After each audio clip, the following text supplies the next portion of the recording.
J'ai shoot pendant une semaine complète pour des infopreneurs à Dubaï et j'ai décidé de te faire un retour d'expérience complet de comment ça s'est passé, te raconter un petit peu les détails, les anecdotes aussi et surtout te dire si en vrai c'est rentable ou pas quand tu es filmmaker, photographe et vidéaste d'aller t'expatrier à Dubaï ou du moins d'aller travailler à Dubaï avec des Français ou même avec des étrangers pour développer ton business. Si tu n'es pas encore abonné à cette chaîne YouTube, c'est le moment de le faire parce que je te partage plusieurs fois par semaine de la valeur et surtout des guides ultra complets pour que tu puisses développer ton activité. Et on va rentrer directement dans le vif du sujet. Ça, tu vois, c'est un petit peu des photos de moi qui est là-bas. Littéralement, là, on a voilà, un petit shooting qu'on a fait en intérieur. On a fait aussi beaucoup de shooting en studio de podcast. Donc, tous les podcasts que tu vois de Yumi Denzel, Oussama Hamar, etc. On est allé dans ce studio. D'ailleurs, c'est une toute petite pièce. Il ne faut pas croire que c'est un truc énorme. En réalité, c'est assez petit et c'est dans un hall avec plein d'entreprises. Ça, c'est moi sur un yacht en train de filmer à la marina. Moi, devant le Burj Khalifa qui est coupé tellement il est grand. Et là, tu vois, c'était devant une boîte de nuit, on avait des Lamborghini, des petits classes G, etc. Et ça, c'est littéralement 1% de ce que j'ai pu voir pendant cette semaine où du coup j'ai tourné des vlogs pour ces infopreneurs parce qu'en réalité, on a fait beaucoup de choses, mais on a surtout beaucoup travaillé et tu vas voir que ça va être le premier point que j'ai envie d'aborder avec toi. Euh, Déjà, pour moi, un aspect qui est clé avec ces personnes-là, donc quand je dis ces personnes-là, je parle vraiment des clients là-bas, des infopreneurs, c'est que c'est des personnes avec qui il faut être intelligent socialement et commercialement parlant. Ce que j'entends par là, c'est que tu ne peux pas berner ce genre de gens. C'est-à-dire que autant quand tu travailles en France peut-être avec des clients qui ne sont pas très informés sur la vente, le marketing ou ce genre de choses-là, tu peux faire des petites techniques et tout de closing, ce genre de trucs.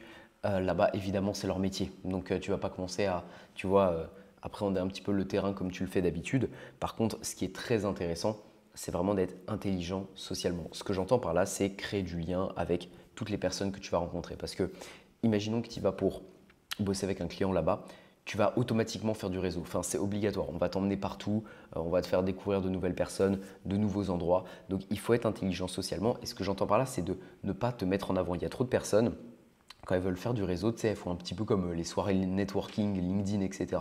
C'est le pire truc à faire. D'arriver et de se dire, ok, je repars avec le maximum d'opportunités. Non, c'est pas comme ça que ça fonctionne. Surtout là-bas à Dubaï, parce que on va pas se mentir, c'est un lieu où tu as quasiment une majorité de population qui est des entrepreneurs, donc ils savent très bien repérer les personnes qui sont là pour aller push de l'avant ou ce genre de choses. Toi, ce que tu dois faire, c'est tout simplement créer du lien. Créer du lien. Essaie d'apporter de la valeur aux gens. Essaie de t'intéresser à ce qu'ils font profondément, tu vois. Pas juste dans un intérêt commercial, mais réellement profondément. Crée du lien avec toutes ces personnes et tu vas voir que indirectement, si tu es aujourd'hui quelqu'un d'intéressant socialement, c'est-à-dire que juste au-delà de ton travail, de ce que tu fais, ta personne est agréable, on aime discuter avec toi, on va te demander ce que tu fais. En plus, tu as une caméra dans les mains probablement si tu bosses là-bas.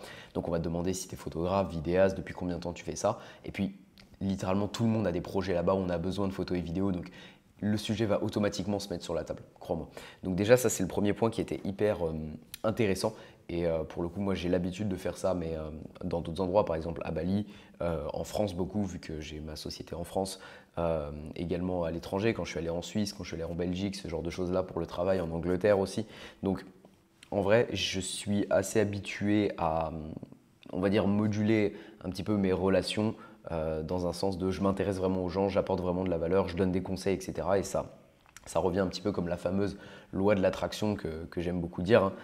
Clairement, la loi de l'attraction, c'est t'apportes de la valeur, ok. Et puis derrière, en fait, automatiquement, de la même manière qu'un boomerang, tu vas avoir une win et ça va au final te rapporter, tu vois. C'est exactement la même chose. Et moi, j'aime beaucoup ce truc d'intelligence sociale parce que au final, ça montre que toi aujourd'hui, si sincèrement t'entretiens de bonnes relations avec les gens, si sincèrement tu leur apportes de la valeur, si sincèrement tu t'intéresses à eux, automatiquement, on va avoir ce schéma de pensée où ça va revenir vers toi. Tu vois. Donc ça, c'est assez intéressant. Intelligence commerciale, qu'est-ce que j'entends par là? Toi, tu vas là-bas pour faire du business, ok. C'est un endroit, on va en reparler juste après, c'est dans un autre point, mais Dubaï, c'est vraiment une sphère où il y a de l'argent, hein, je t'apprends rien, c'est l'une des villes dans le monde où il y a le plus de commerce, le plus d'argent, le pricing, le coût de la vie aussi qui est le plus élevé. Beaucoup moins élevé que ce que j'imaginais quand même d'ailleurs, en petite parenthèse, mais au final, ce qui coûte assez cher quand même là-bas, c'est les loyers, mais au final, le mode de vie, la nourriture coûte le même prix qu'en France, si ce n'est un petit peu moins cher. C'est vraiment les sorties, les restaurants ce genre de choses et les loyers. Mais sinon, le reste coûte relativement peu cher. Même les Uber sont moins chers qu'en France, typiquement, pour donner un ordre d'idée. Donc en fait, ça va. Et l'avion, bien sûr, pour y aller. Mais si jamais tu t'expatries là-bas, créer ta société coûte assez cher aussi. Mais si tu y vas juste 3 mois pour taffer en mode nomade, tu te prends Airbnb et tout. Les Airbnb, tu peux en trouver pas trop cher. Et c'est quand même assez rentable. Mais bref. Passons la parenthèse. Sur l'aspect commercial, ce qui est hyper intéressant avec Dubaï, et je tiens à dire que tous les conseils que je te donne dans ces vidéos sont quand même applicables à n'importe quel secteur d'activité en réalité. Ce n'est pas juste Dubaï, ça peut être très bien, je ne sais pas si tu vas au Panama, à Miami, peu importe. Mais en fait, automatiquement, si tu es bon dans ce que tu fais et si tu as un client, on va te plug sur d'autres clients là-bas. Donc, c'est tout dans ton intérêt de ne pas overprice tes clients. Parce qu'il faut savoir un truc, c'est que autant il y a beaucoup de projets à réaliser là-bas, il y a beaucoup de fric à aller chercher, mais autant le pricing, il ne faut pas se dire « Ok, je vais à Dubaï, je vais facturer une vidéo 10 000 euros ». Non, c'est pas comme ça que ça marche. Surtout que ce genre d'infopreneurs, ils ont totalement des référentiels sur combien ça coûte de monter un podcast, combien ça coûte de monter une vidéo YouTube, etc. Donc, commence pas à essayer d'overpricer ce genre de choses. Ça passe pas dans ce genre de milieu, ça passe pas dans ce genre d'endroit. Même si, on va pas se mentir, Dubaï est l'endroit probablement dans le monde où tu peux le facturer le mieux tes prestations, avec je pense la France et probablement les États-Unis aussi. Peut-être même plus les États-Unis que Dubaï d'ailleurs. Mais tout ça pour dire que tu as tout dans ton intérêt de pricer vraiment tes tarifs de référence, si ce n'est, et franchement je ne le recommande pas souvent, mais là je le recommanderais, d'underprice un petit peu ce que tu as l'habitude de faire, parce qu'un client va t'en ramener un autre et un autre et un autre. Et en fait, là-bas, c'est vraiment la magie de comment ça fonctionne. Tu crées, tu développes du réseau très rapidement. Donc, ça vaut plus le coup de fidéliser un petit peu un client là-bas qui va ensuite te ramener plein d'autres prestations. C'est ce que j'ai fait. Dis-toi que j'y suis allé pour, à la base, filmer 2 vlogs là-bas. Ok, c'était la mission. Mes clients m'ont payé pour que j'aille filmer 2 vlogs avec eux. Je suis reparti avec 2 autres prestations que j'ai pu faire en l'espace de même pas 5 jours. Donc, autant te dire que c'était clairement hyper rentable et tu vois qu'au final, non seulement moi je fidélise mes clients derrière, je retravaille avec eux parce qu'ils sont contents de mon taf, de ce que je fais, etc. Et c'est pas comme si j'étais pas du tout rentable en termes de taux horaire, c'est loin de là, clairement. Et en plus de ça, ça me ramène des prestations, ça me ramène du portfolio. Tu peux travailler clairement ton personal branding sur Instagram, comme tu peux le voir. Là-bas, tu as un cadre de vie qui est exceptionnel pour montrer du lifestyle à fond, faire de belles images aussi pour tes productions. Donc voilà, il y a plein d'autres intérêts et tu as tout à gagner à vraiment être OP sur l'aspect commercial aussi, intelligence sociale et commerciale. Ça pour moi, c'est vraiment le premier point. Le deuxième point, c'est d'être omniprésent pour eux. Ce que j'entends par là, dans omniprésence, c'est quoi? C'est que, en fait, c'est des personnes qui sont extrêmement occupées. Moi, je le voyais, c'était semaine de tournage. Ils avaient déjà bloqué le minimum d'appels possible pour qu'on puisse vraiment avoir le temps de tourner du contenu, etc. Et pour autant, on a été occupé à droite à gauche. On faisait que de courir, ils faisaient des closings dans le taxi. Enfin bref, c'était vraiment un bordel. Et ils avaient toujours des coachings, des appels à droite à gauche, machin, tatati, tatata, de l'acquisition à faire, bosser, aller louer des endroits. On a loué, tu vois, typiquement le yacht que je te montre là. On l'a loué pour le personal branding.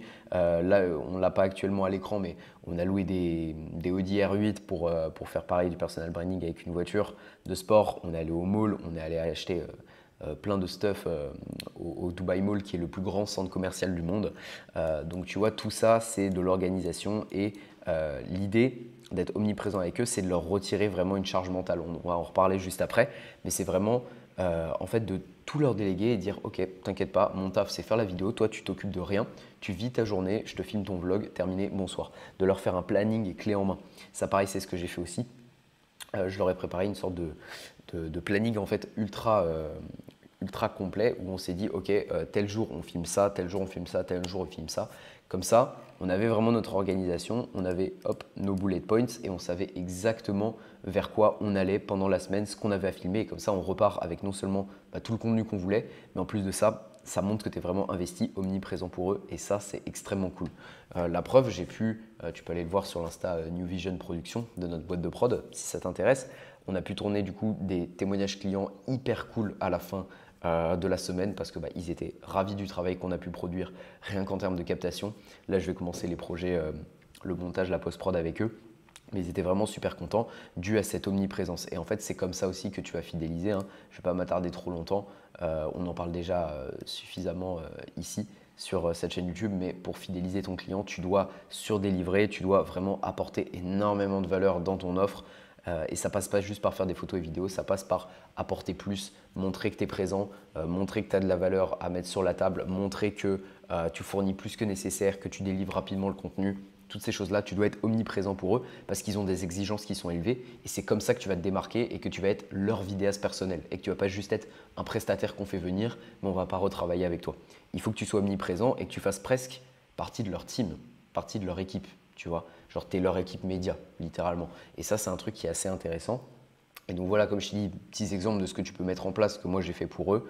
La bullet list des points à mettre en place du coup pendant la semaine, ça les a énormément aidés parce qu'on savait exactement ce qu'on allait faire, quand est-ce qu'on allait louer tel truc pour faire les vidéos.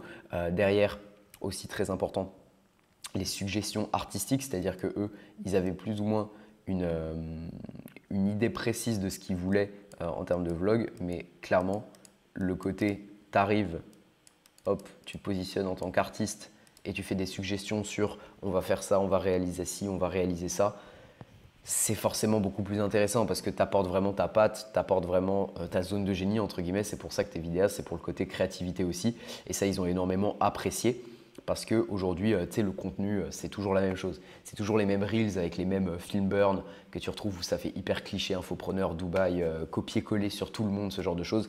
Alors que si tu arrives et tu mets vraiment une patte ultra cinématique, ultra artistique dans les vidéos que tu vas réaliser pour eux, ils vont se démarquer et tu sais, ça donne moins cette image de scammer parce qu'à Dubaï, il n'y a que des scammers. Non, il n'y a pas que des scammers, mais il y a beaucoup de personnes voilà, qui font des trucs très clichés, très vendeurs, qui font un peu peur à tout le monde, qui retirent de la confiance. Et justement, toi, en tant que vidéaste, tu peux réellement avoir un rôle à jouer là-dessus et les aider sur cette partie-là. Donc, c'est ce qu'on a fait aussi. On a fait des vlogs. Franchement, j'ai hâte que vous puissiez les voir. Suivez-moi sur Instagram si ce n'est pas déjà fait et je vous présenterai tout ça. Mais on a pu vraiment travailler là-dessus à fond et justement réussir à amener cette patte artistique, ces suggestions artistiques. Et ils ont beaucoup apprécié ce côté, tu prends les devants aussi pour montrer que toi, tu as le lead, tu sais gérer, etc. Pareil, le leadership, ça on n'en a pas parlé, mais c'est hyper important de prendre le lead sur la réalisation de la vidéo. Naturellement, c'est des personnes qui ont beaucoup de leadership, qui ont l'habitude de guider et c'est assez agréable pour eux que toi, tu prennes en charge cette partie-là aussi. Donc très important que tu puisses bosser là-dessus. Okay, donc être omniprésent pour eux, hyper important via différents points et surtout apporter beaucoup de valeur. Ça, c'est très, très important. Okay. Ensuite, personal brand égale numéro 1. Ce que j'entends par là, c'est que ce qu'ils vont vraiment apporter pour eux, c'est que tu travailles sur leur personal branding. En fait, aujourd'hui, certes, il va y avoir des stratégies qui vont être mises en place sur le contenu, etc., la réflexion autour de ça. Ok, on va poster temps de réel, on va faire une annonce, on va faire un lancement d'une boutique, on va faire un lancement, je ne sais pas, d'une formation en novembre, etc. Donc, on doit faire des vidéos de formation. Tu vas avoir probablement du contenu à réaliser là-dessus. Mais nous, l'accent qu'on a mis, c'est vraiment le côté personal branding. Et c'est une dynamique qui est très différente parce qu'il y a des choses à montrer, il y a des choses à ne pas montrer, il y a des choses à moduler un petit peu. Et il y a surtout une ligne vraiment artistique à suivre de A à Z. C'est hyper important. Et ça, c'est très important de comprendre du coup vraiment le personal branding. Donc pour ça, le truc que tu peux réaliser tout bête, c'est un mood board, évidemment. Mood board. Avant du coup de venir les voir parce que comme ça, tu es sûr que tu es au moins aligné avec eux. Faire des mood boards avec les infopreneurs, c'est hyper important parce que le personal branding, c'est, comme je l'ai mis numéro 1, c'est ce qui va faire vendre auprès de ce qu'ils font aujourd'hui au quotidien. Ils investissent énormément d'argent dans leur personal branding. Quand je te dis énormément, c'est vraiment énormément d'argent. Et donc toi, tu te dois de retranscrire toutes ces choses-là, bien organiser, bien rentabiliser toutes les images que tu vas faire autour du personal branding. Imaginons, je ne sais pas, il va s'acheter une Rolex ou il va s'acheter un nouveau Mac, etc. pour le côté personal brand de voilà, regarde, j'ai une Rolex et tout. Ou alors Keo, que tu dois voir passer fréquemment sur Insta, lui, son personal branding, c'est quoi? C'est ses voitures, c'est sa SVJ, c'est sa Huracan, etc. Donc toi, ton job, c'est de rentabiliser au maximum ce genre de choses-là. Réussir à faire full image qu'ils vont pouvoir réutiliser, tu vois. Donc comprendre que personal brand, c'est le numéro 1, ça va être hyper, hyper important. Et tu dois vraiment le rentabiliser à fond. Okay. D'ailleurs, avant que je passe au point suivant, tu te demandes peut-être comment j'ai été amené à travailler avec ces personnes-là. Évidemment, ça a été avec le bouche à oreille, mais ça a été surtout grâce à de l'acquisition bien optimisée et surtout un système que j'ai pu mettre en place sur les dernières années qui m'a permis sur l'année 2024 d'atteindre les 5 000 € par mois en freelance, du coup en solo. Et aujourd'hui, de monter mon agence avec mon associé, on réalise 40 000 à 50 000 euros de CA à deux, donc qui s'appelle New Vision Production, comme je t'en ai parlé. Tu as un lien directement dans la description de cette vidéo qui donne accès à un documentaire, à un guide totalement gratuit qui va t'apprendre justement la méthode d'acquisition qui m'a permis d'en arriver là aujourd'hui, en l'espace de plus ou moins 2 ans dans l'audiovisuel, à l'âge de seulement 20 ans, voilà. Alors, je sais que ça choque certains, mais j'ai que 20 ans. Donc si tu veux en savoir plus par rapport à ça, tu as un lien directement en dessous, fonce cliquer, tu t'inscris, c'est gratuit et tu auras plein de clés qui pourront te servir. Et je te donne tout mon système, je te le dévoile de A à Z. Donc va dans le lien directement dans la description. Donc maintenant, on peut passer au point suivant, ça va être du coup l'aspect décharge mentale dont on a beaucoup parlé. En fait, comme je t'ai dit, ils sont extrêmement occupés et toi, tu vas être un réel plus dans leur quotidien, dans leur organisation en fait, parce que non seulement tu vas déléguer le fait de créer le contenu, ils n'ont pas à créer leur contenu. Il faut savoir qu'il y a quand même pas mal d'infopreneurs qui créent encore aujourd'hui leur contenu en 2025 et toi tu vas justement être là pour vraiment bosser et travailler là-dessus. Mais en plus de ça, comme on l'a dit, ils n'ont pas à penser à plein de détails, etc. Et là où tu dois appuyer sur le côté décharge mentale, c'est les aider dans l'organisation, tu vois. Ce que j'entends par aider dans l'organisation, c'est par exemple les résas. Ça peut être les aider dans les résas. Ça peut être aider dans faire un plan, tu vois. Un plan typiquement pour le tournage, comme je disais. Ça peut être également, je sais pas, ça peut être plein de choses en réalité, hein, mais ça peut être par exemple dans la planification des contenus. Planif, contenu, tu vois. Ça peut être typiquement là-dessus. Il faut que vraiment tu les aides à décharger le cerveau au maximum.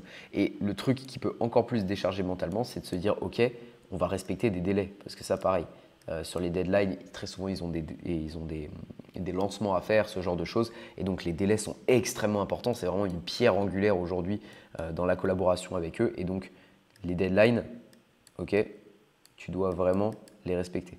Pardonne mon pied d'orthographe, c'est hyper dur d'écrire avec une souris. Mais voilà, les deadlines à respecter, très très important parce que ils ont forcément de nombreux lancements à faire, ce genre de choses. Et si derrière tu respectes les deadlines, tu vas quand même apporter une certaine décharge mentale en plus de tous les autres points qu'on a vus, la personal brand en focus et surtout être omniprésent pour eux, l'intelligence sociale et commerciale, etc. Et ça va te permettre aujourd'hui, si tu respectes ces 4 points clés, du coup, celui-ci, celui-ci, celui-ci et celui-ci, ça va te permettre non seulement de fidéliser tes clients, d'en avoir des nouveaux, de développer ta sphère à l'étranger, indirectement de développer aussi des projets super cool parce que on va pas se mentir, tu vas faire du portfolio, etc. Donc c'est hyper intéressant, clairement. Et surtout, le plus important, ça va te permettre derrière de ne pas passer pour un vidéaste de plus et réellement créer du lien avec eux, te développer, développer ton activité et pouvoir potentiellement en arriver à ce genre de petit post Insta très sympathique et en tout cas je te le souhaite fortement et on arrive gentiment à la fin de cette vidéo. Mais avant que tu partes, j'avais un message pour toi.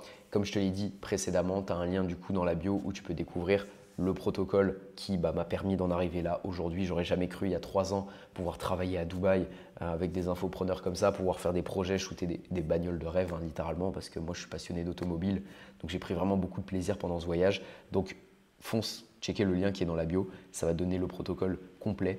C'est une vidéo gratuite qui dure plus ou moins dans les 20 minutes où tu as full valeur ajoutée, tu as tous les points de mon système d'acquisition qui te sont présentés et puis à la fin de cette vidéo, si on voit qu'on peut être en mesure de travailler ensemble, tu pourras réserver un créneau d'appel privilégié avec moi, mais ça c'est seulement si tu cliques sur le lien dans la bio. Donc fonce le checker directement, abonne-toi également à cette chaîne YouTube et puis moi je te dis à très vite pour une nouvelle vidéo. C'était Noah, salut.